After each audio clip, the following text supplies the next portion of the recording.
All right, folks, so we're going to go ahead and just briefly run back over what we talked about in class, and then kind of go forward to some information we weren't quite able to get to. So if you'll recall, in class we talked about negative and particular premises. So we're going to run back through that really quickly. So just as you remember, a syllogism cannot have two negative premises. But you can have one negative premise and it still work as a syllogism. However, if it has a negative premise, the conclusion has to be negative. Okay, and what I mean by negative is we're saying this is not true of anything in this, of this either part or all of things in this particular group. So the example down there is no tree is edible, all oaks are trees, therefore all oaks are not edible. Okay. So proceeding on. Particular premises. Particular premises is saying that something is true about is true or not true, because it could be negative and particular both, about some things in a particular group. Okay? And if you have one particular premise, you will have to have a particular conclusion. And just like with negative premises, you can't have two particular premises. It doesn't work. Okay? So as it says, shows in the example there. So that really leads us to four types of syllogisms. There's type A, everything in S is P.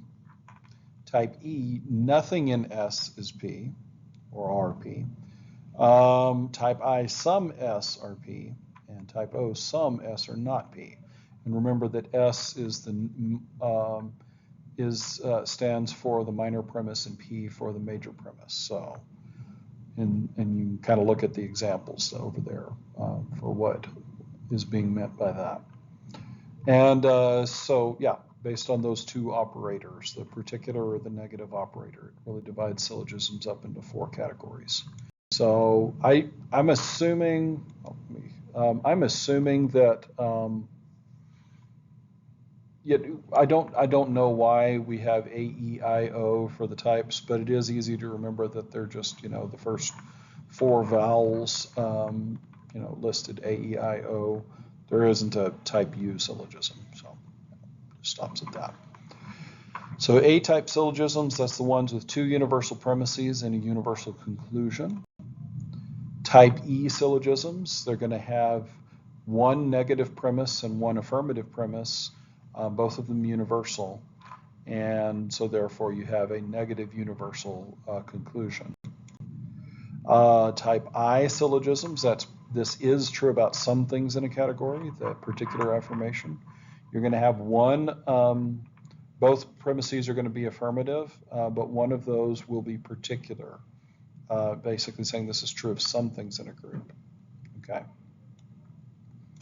And then type O, probably the trickiest one to parse and understand, is the particular negation. This is not true of some things in this particular group.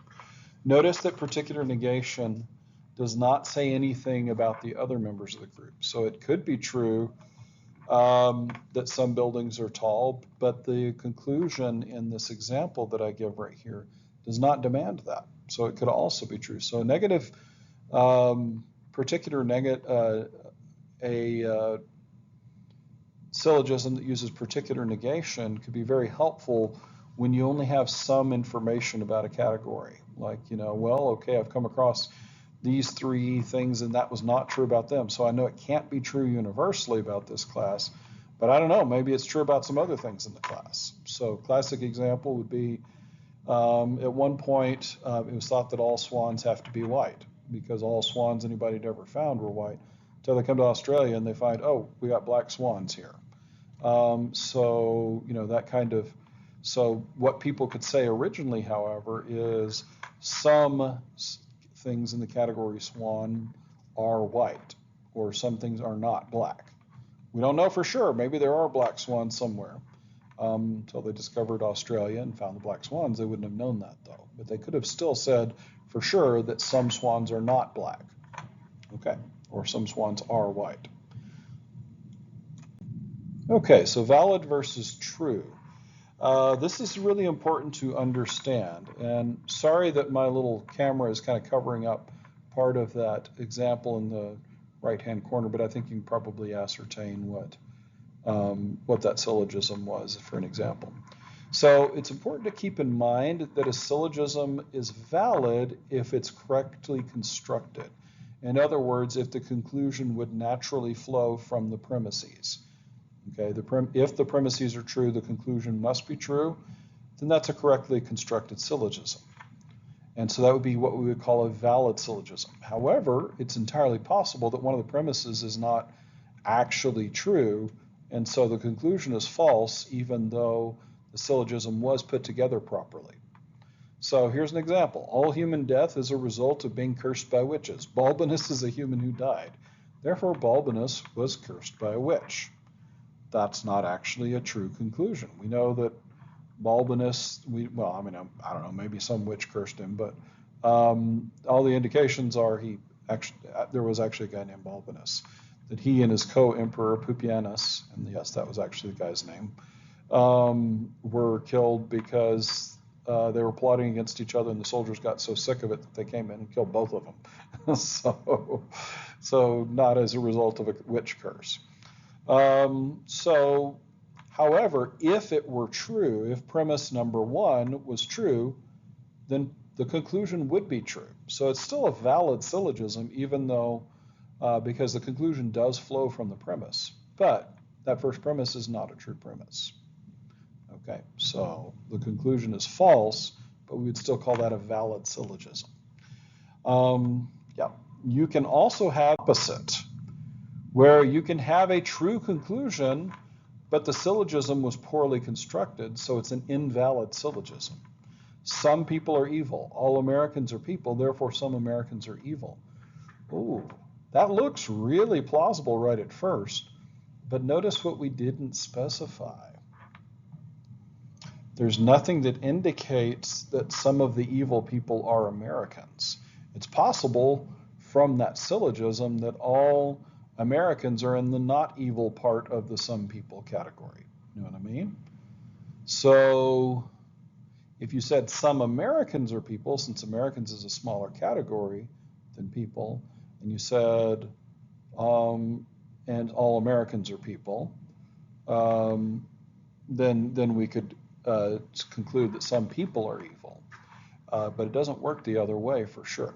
Now, obviously, that is a true conclusion. There are some Americans who are evil, but it doesn't flow from that statement. All rattlesnakes are reptiles. All rattlesnakes are cold-blooded. Therefore, all reptiles are cold-blooded doesn't follow, because rattlesnakes is a smaller category than reptiles. So we are not taking account of what the major and minor terms are there. So. Now, if I said that all rattlesnakes are cold-blooded, that therefore all reptiles are cold-blooded, all rattlesnakes are reptiles, we could get the conclusion that therefore all rattlesnakes are cold-blooded. But you see how these syllogisms are what we would call invalid because they're not set up quite right.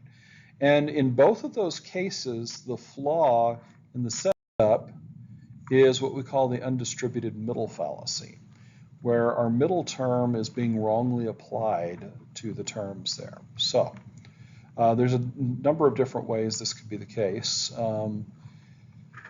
If, for example, that third bullet point there, all natural things are good, is natural to be angry, therefore all anger is good. Okay, even if premises 1 and 2 are true, it would naturally follow, see how I use natural there, that the third conclusion is true, because the word natural is meaning two different things. It's meaning natural in the sense that in the first premise, it's meaning natural in the sense that, this is the things that properly belong to, this is in the nature of this creature to do this. This is in best accord with their nature. And then the second one, we're using natural in a very different way, where we're meaning like, oh, okay, this is just something that commonly happens. And so those two meanings are different. So therefore, that syllogism doesn't quite follow. So that's one way that we can have this undistributed middle fallacy, where the word natural there means two different things. And so it doesn't quite follow, the conclusion won't follow. Okay, another example, all penguins are black and white. Some old films are black and white, therefore some old films are penguins, okay? So black and white here is the larger category than penguins. So something that's true about the larger category may not, with some in the larger category, doesn't necessarily apply to some in the smaller category. So once again, we use the middle term wrongly here. Okay, so because the middle term is actually larger than the major term. It's a larger category. So yeah, that doesn't quite work. It's a more expansive one. So you should have flipped those categories or that sort of thing. All right. So now this just kind of this is just kind of my wrap up piece here. Syllogisms, once again, we don't really come up with arguments by using syllogisms. They're more a way of checking arguments. So try putting your argument in a syllogism if you think you have a valid one. And they don't always have to be about simple topics like, okay, snakes are cold-blooded because they're reptiles sort of thing. Sometimes they can deal with kind of more profound moral problems. So for example, making people work without pay is morally wrong. Slavery is making people work without pay. Therefore, slavery is morally wrong. If you hold premises 1 and 2, premise 3 is really the only conclusion. So that means that people in the past who tried to justify slavery, they had to dispute one of those two premises. Most of the time they would dispute the first premise, that it's wrong to make people work without pay. They'd say, well, I mean, kids do chores at their house without pay, and most people don't consider that morally wrong. So, that doesn't mean, so slavery is, well, I'm in this sort of father to children relation with my slaves. Now, obviously, we could see some real issues with that, but that was the argument that they were making at the time. And you could see some of them might have had an issue with the second one. So, well, I provide them room and board, so they're not working without pay. It's just, they're not getting paid in cash for the most part. But for the most part, they would have had a dispute with the first premise. But my point here isn't so much the ways that this would have been argued as is, if one recognizes 1 and 2, premises 1 and 2, then premise 3 kind of naturally follows. Interestingly enough, there were some slaveholders that actually would have agreed with this overall syllogism. They just would have said, yeah, it's wrong, but it'd be more wrong to try to do away with it because it caused too much disruption. Now, I mean, that's a whole other argument. But my point is that the syllogism creates an issue that if someone was to make arguments on this topic, they would have to deal with. And so you can see them kind of working around the syllogism, if you will, when they're trying to justify slavery. Now, thankfully today, we see all that as kind of more or less, trying to make excuses for something someone wants anyway, rather than good moral reasoning. But we can see how that syllogism kind of makes people make these kind of arguments at least, and consider them, and consider, wait a second, well, maybe I should rethink this course of behavior. Doesn't force people to choose it, but then nothing forces people to act morally, really, even laws against it. So anyway, so kind of an interesting little example there. All right, folks. Well, that's it for today, and I will talk to you later.